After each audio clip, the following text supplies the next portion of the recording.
Мы продолжаем уроки, посвященные обучению игры на чапхане. И сейчас я вам подробно расскажу, каким образом заучить текст хакасского тахпаха. Ну, конечно, я надеюсь, что вы уже текст выучили. Прежде чем приступить к упражнению, к заучиванию тахпаха, нужно, конечно, очень хорошо выучить мелодию. Мелодию, я надеюсь, вы уже выучили. И теперь нужно будет еще заучить текст, прежде чем приступить к этому упражнению. Вы должны понимать, что без текста приступать к дальнейшим упражнениям особого смысла нет, поэтому текст вы также должны заучить. Если текст вы еще не заучили, запишите где-нибудь себе в тетради или каким-то образом, чтобы вы могли посмотреть на текст и по тексту уже могли играть. Но сейчас я буду показывать крупным планом и проговаривать каждое слово по мелодической структуре.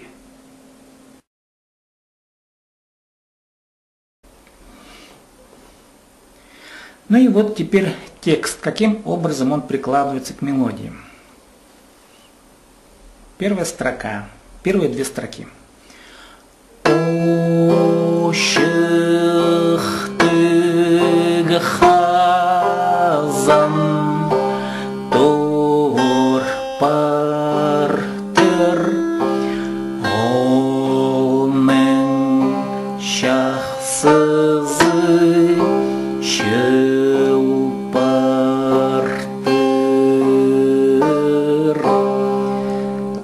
Теперь третья и четвертая строки. Там мелодия также повторяется, но текст уже другой. Продолжение текста.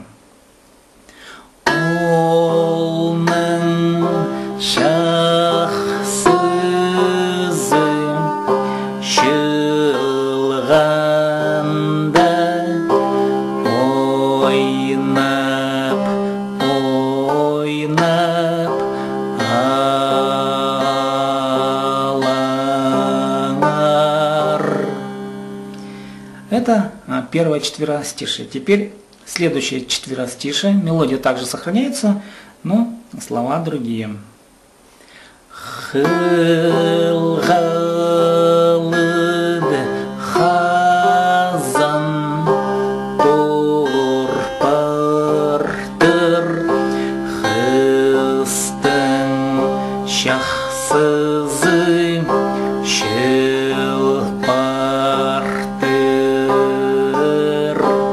Это первые две строки, теперь третья, четвертая.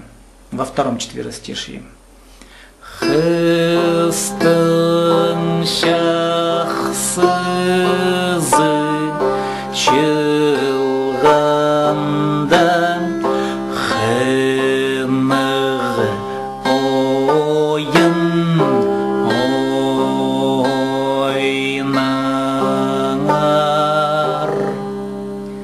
Вот таким образом играется текст.